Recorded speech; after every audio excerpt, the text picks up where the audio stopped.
Alhamdulillahirrahmanirrahim. Kembali lagi di Islami Tunda. Jamaah Islami Tunda yang dirahmati Allah masih membahas tentang tema yang luar biasa. Amalan agar rumah tangga jauh dari huru hara. Nah tadi kita mau ngebahas masalah amalan ketujuh ya. Amalan untuk rumah tangga agar jauh dari huru hara. Guru kita Ustadz Maulana bilang pisah.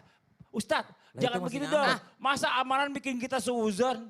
Nggak boleh begitu. Anda salah paham sebenarnya. Terus apa? Pisah ini bukan talak, bukan cerai. Tapi apa? Jelasin dong. Mau tahu? Siap. Mau. Aku langsung ya, Habib. Iya silakan. Bismillahirrahmanirrahim. Jamaah yang dimuliakan oleh Allah berbicara tentang amalan agar terhindar dari huru hara rumah tangga. Saya tadi jawab sama Mas Fadli, amalan yang ketujuh adalah pisah. Maksudnya pisah apa? Bukan talak, jangan salah paham. Jangan dipotong-potong dulu. Orang ngomongnya juga belum nggak kelar tadi, nggak dipotong. Pisah yang saya maksud di sini, pisah dari tinggal di rumah orang tua. Di antara sekian banyak penyebab terjadinya huru hara rumah tangga karena orang tua, mertua ikut campur dalam rumah tangga anaknya. Dan ini tidak bisa dipungkiri kalau Anda satu atap. Ngoceh sedikit, marah. Ada apa lagi tuh? Bertengkar. Orang cuma main-main doang. Padahal lagi bercanda ya. Bercanda. Jangan po, jangan. Diapain lagi tuh istrinya? Gitu teriak dari bawah Ya, gitu. ada apa lagi? Kenapa lagi itu di atas? Ini susah.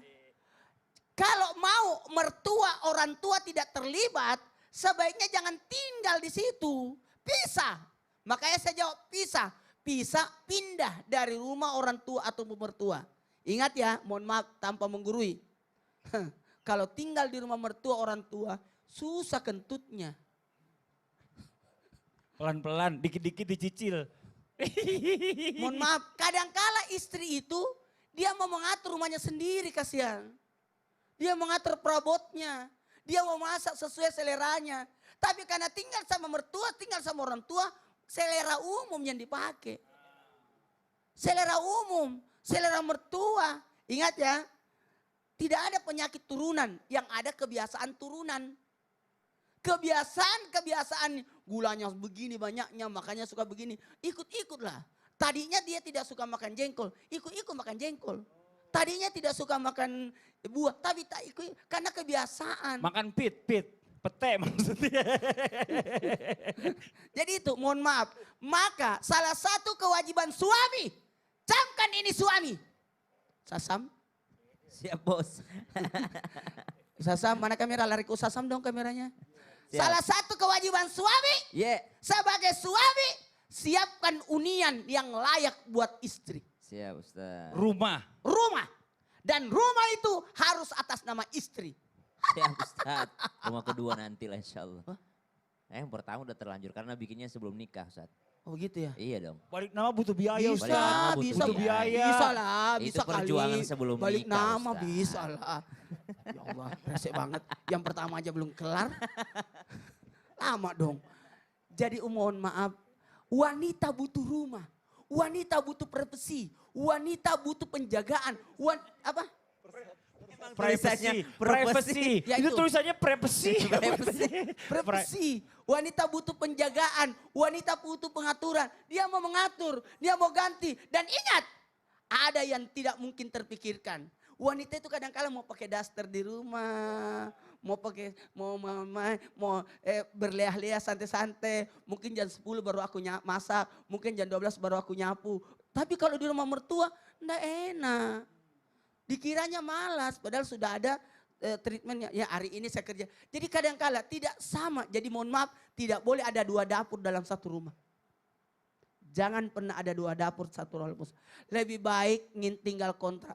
Mohon maaf ya. Iya rumah gede. Oh besar sekali rumahnya. Tapi rumah mertua. Biar rumah kecil yang penting rumah sendiri. Betul. Dan 2 dapur tadi juga hanya ungkapan. Saya punya 2 dapur di rumah. Dapur bersih dan dapur kotor. Wah. Sudah sharing. Banget dia mau ngumumin kalau dia baru-baru renovasi dapur barunya. Enggak itu emang udah lama cuma Di dipisahin mana-mana aja. 2 orang punya dapur Iya, kering, iya. dapur basah. Iya. Nah sekarang saya lanjut lagi nih Ustadz. Bicara masalah tentang amalan ke-8. Yang katanya ini berhubungan dengan kebiasaan wanita yang suka cerita kemana-mana. Mohon izin Beb penjelasannya Beb. Silakan tafadhol Mas Beb. Fadli, Afwan Ustaz Syam, Ustaz Maulana. Bismillahirrahmanirrahim. Allahumma salli ala Sayyidina Muhammad wa ala ali Sayyidina Muhammad. Amalan yang ke-8 ini menarik, menjauhkan huru hara. Yakni daripada rumah tangga adalah kalau misalkan seandainya pasangan kita curhat kepada yang bukan mahramnya. Akhirnya, nah ini bahaya nih. Sebagaimana Allah Subhanahu wa taala berfirman di dalam Al-Qur'an, "Wala taqrabuz zina innahu kana fahishatan." Jelas bahwasanya wasa'as sabila, karena di dalamnya cenderung orang ini kalau mau zina ada pintu-pintunya. Curhatlah sama suaminya, suami orang. Ya kan? Curhatlah sama istri orang. Akhirnya apa? Suami orang jadi pahlawan kesiangan, istri orang jadi pahlawan kesiangan. Akhirnya timbul cekcok di antara rumah tangganya. Berbahaya mereka yang curhat. Karena apa? Dengan orang yang bukan mahramnya. Dampaknya sangat besar. Dampaknya sangat luar biasa. Bisa membongkar daripada aib di dalam keluarganya. Karena apa? Terjadinya penceritaan atau cerita yang diceritakan. Oh suami saya begini, kerjaannya begini, oh istri saya begini. Keburukannya diungkapkan, keburukannya dikasih tahu. Akhirnya apa? Akhirnya awalnya cerita, awalnya curhat-curhatan. Lama-lama ketawa, timbullah kemaksiatan. Dibukalah daripada celah pintu syaitan untuk apa? Mengganggunya, menggodanya. Timbulnya perzinahan kecil. Apa perzinahan kecil? Akhirnya timbul ketemu. Akhirnya timbul rangkul-rangkulan. Summa na'udzubillah. Akhirnya inilah gerbang perbuatan maksiat yang akan terjadi besar. Ini adalah gerbang menuju kepada perbuatan dosa. Karena apa? Karena inilah pintu yang ditakuti. Awalnya bicara, ngobrol, senang. Akhirnya curhat-curhatan. Akhirnya timbulnya yang tidak baik. Kalau mau cari curhat, carilah kepada orang yang alim. Orang yang soleh, orang yang dekat dengan Allah Subhanahu wa taala. Kalau misalkan mereka laki-laki, cari ustadz yang soleh, yang alim, yang dekat sama Allah. Kalau perempuan cari ustazah, yang alim, yang muallimah, yang dimana dia itu dekat dengan Allah Subhanahu wa taala, bisa terjaga. Nanti dinasihatkan dengan nasihat agama. Yang lebih benar, jangan curhat ke media sosial. Jangan curhat kepada yang bukan mahramnya. Jangan curhat kemana-mana. Curhat kepada Allah Subhanahu wa taala di dalam salatmu, di dalam sujud terakhirmu, sujud kepada Allah, minta sama Allah, ya Allah, masalah saya banyak. Suami saya begini, misalkan istri saya begini, ya Allah, hanya Engkaulah hambamu meminta. Hanya kepada Allah, kepadamu lah ya Allah, aku meminta pertolongan. Ya Allah, kabulkanlah doaku ya Allah. Ya Allah, ya Tuhanku, bukakanlah jalan. Bagaimana caranya agar rumah tangga saya sakinah, mendapatkan ketenangan ya Allah. Mawaddah warahmah, cinta dan kasih sayang ya Allah. Ya Allah, minta sama Allah di sujud terakhirnya. Karena apa? Allah lah sebaik-baiknya penolong. Kalau bukan Allah, siapa lagi yang menolong kita? Manusia itu adalah makhluknya Allah. Manusia itu adalah makhluk ciptaannya Allah. Yang menyentuh hati manusia adalah Allah Subhanahu wa taala. Kalau kita minta kepada Allah, bermunajat kepada Allah, niscaya Allah kabulkan. Jadi minta sama Allah Subhanahu wa taala. Masya Allah. Terima kasih banyak Bib atas penjelasannya. Jangan curhat sembarangan apalagi di media sosial yang tadinya nggak tahu, seluruh dunia jadi tahu permasalahan rumah tangga. Nauzubillah min zalik. Nah sekarang kita akan kembali melihat sebuah video tayangan tentang istri dan anak ini lagi gangguin suaminya main game. Ini dia nih.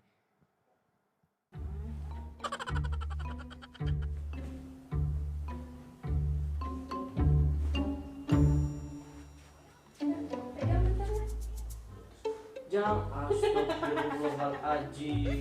Itu tapi bentar. Guling-guling deh di situ. Bisa lihat orang senang kayak gini. Nah berkaitan dengan video nih, amalan apa yang berikutnya? Itu nanti kejadian sama Ustaz Syam. Iya terjadi tuh. Saya udah terjadi ini soalnya, sering saya dilakukan seperti itu. Amalan apa Ustaz Syam yang berikutnya mau dicinta Fadl Ustaz Syam? Tabi guru-guruku Habib Utsman, Ustaz Maulana Mas Fadli. Bismillahi masyaallah la yasuqul khaira illallah. Bismillahi masyaallah ma kana min ni'matin faminallah. Bismillahi masyaallah la yasrifus su'a illallah. Bismillahi masyaallah la haula wala quwata illa billah. Ada satu ayat yang sering dijadikan senjata bagi laki-laki nih, bagi suami. Ar-rijalu qawwamuna 'alan nisa'i bima faddalallahu ba'dahum 'ala ba'din wa bima anfaqu min amwalihim. Potongan ayat ini sering sekali dijadikan senjata bagi seorang laki-laki atau bagi seorang suami. Namun subhanallah kalau kita lihat bagaimana Al-Quran, redaksi Al-Quran menyebutkan posisi seorang suami. Ar-rijalu qawwam. seorang laki-laki adalah qawwam atau imamnya atau pemimpinnya bagi seorang istri. Namun qawwam itu seakar kata dengan satu nama Allah dalam ayatul kursi. Allahu la ilaha illa huwal hayyul qayyum. Allah tidak ada Tuhan selain Allah. Dia yang maha hidup, dia yang maha mengurusi. Berarti ar-rijalu qawwam adalah laki-laki adalah pengurus 'alan nisa. Bagi wanitanya, bagi anak-anaknya. Maka amalan selanjutnya yakni membantu istri dalam mengurus anak. Karena sejatinya arti daripada qawwam, arti daripada qayyum yakni adalah pengurus rumah tangga yang mengurusi anak-anaknya. Lihatlah bagaimana baginda Nabi SAW ketika sedang sholat datang cucunya naik ke atas kepala baginda Nabi SAW, naik ke atas pundak baginda Nabi SAW, maka Nabi tidak marah. Kemudian baginda Nabi sedang berkhutbah datang cucunya, itu berarti subhanallah Nabi juga menggendong anak-anak, Nabi juga mengurusi anak-anak, Nabi juga mencintai seorang anak kecil. Maka subhanallah tidak bisa dipungkiri bahwa laki-laki pun ikut mengurusi seorang anaknya, membantu istri dalam mengurusi anak. Tapi kenapa ternyata perempuan yang lebih besar porsinya? Karena memang Allah katakan bima faddalallahu ba'dahum ala ba'd. Karena karunia dari Allah, laki-laki itu dikasih kemampuan untuk menafkahi. Namun untuk mengurusi anak-anak, subhanallah, ada kelebihan dari Allah subhanahu wa ta'ala bagi seorang wanita. Dan kelebihan laki-laki yakni untuk menafkahinya. Walaupun mungkin di luar normal ada yang tidak seperti ini. Namun normalnya, fitrahnya, maka laki-laki adalah menafkahi dan perempuan adalah mengurus anak, bukan berarti laki-laki tidak pernah mengurusi anaknya. Coba kita lihat dalam Al-Quran, jarang kita dapatkan percakapan antara ibu dan anak. Tapi yang banyak adalah percakapan antara ayah dan anak.